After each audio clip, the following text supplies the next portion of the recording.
नमस्कार, मी करीना राजेश भरत, प्रभाग क्रमांक 16 महाविकास आघाडी शेतकरी कामगार पक्षाची उमेदवार आहे आणि आपल्या या निवडणुकीला उभी आहे.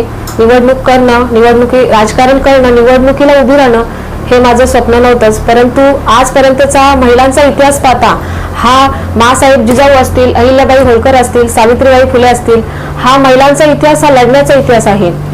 आणि आज आपली बहीण, तुमची मुलगी सक्षमपणे उभी आहे आणि तिला प्रचंड बहुमताने विजयी करा. सांगायचं झालं तर मागच्या 5 वर्षाचे जे उमेदवार आहेत त्यांनी आजपर्यंत कुठल्याही प्रश्नांना तोंड दिलेलं नाही. अनेक महिलांचे प्रश्न आहेत, पाण्याचा प्रश्न झाला, गटाराचे प्रश्न झाला, रस्ते खराब आहेत, गार्डनची दुरावस्था खराब आहे आणि आपल्या ह्या प्रभागामध्ये विकास घडवायचा आहे.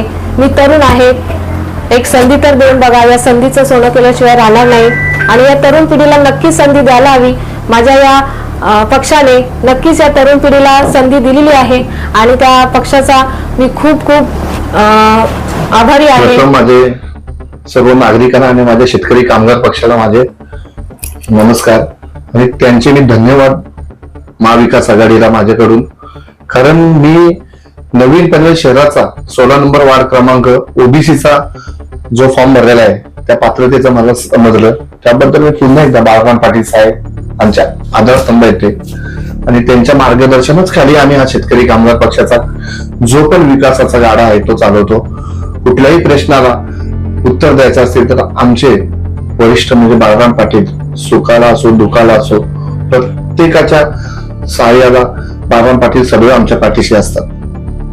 त्याच्यानंतर आम्हाला आता 16 नंबर मधले म्हणायचे, तुम्ही मला विचारलं का तुम्ही कोणते मुद्दे घेऊन, मुद्दे तर भरपूर आहेत.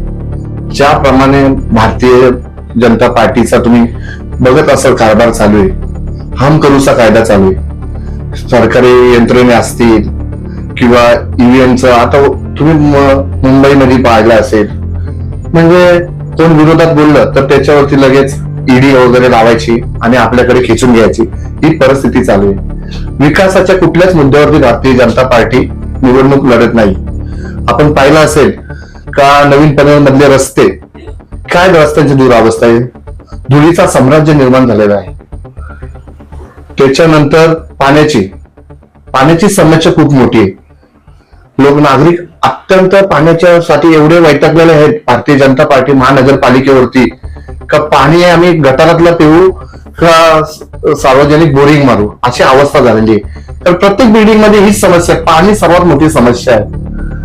तर त्या समस्या आज 25 वर्ष त्यांच्याकडं महानगरपालिका आहे, आज 15 वर्ष इथले आमदार आहेत, त्यांनी त्या अजून प्रश्न ते काय तिथे सॉल्व्ह केले नाही.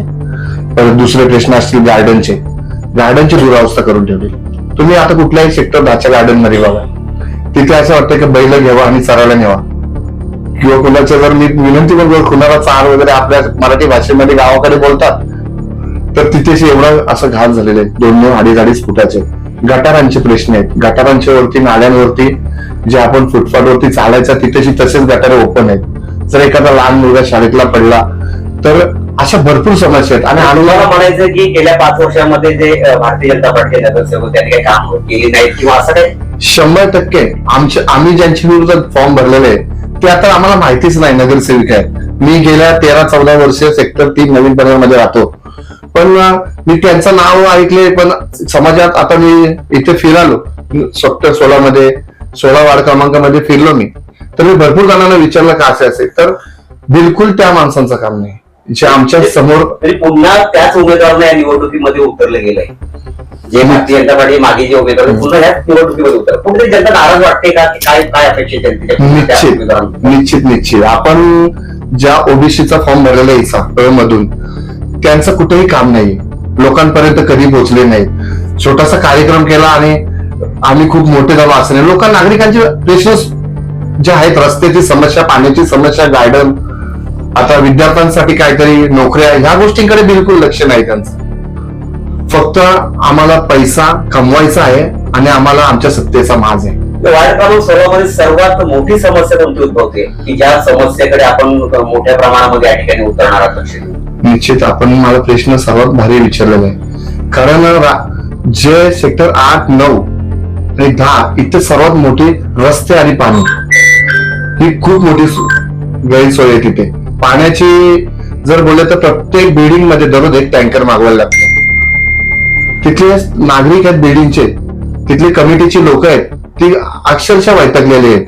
कारण सोसायटीचा जो आपण फंड उपलब्ध करतो, जो हर 1 महिन्याचा वगैरे आम्ही सोसायटीचा काढतात, ते पूर्ण टँकरवर जातात आणि त्यामुळे बिल्डिंग सुद्धा खराब होण्याची. कारण रिडेव्हलपला आता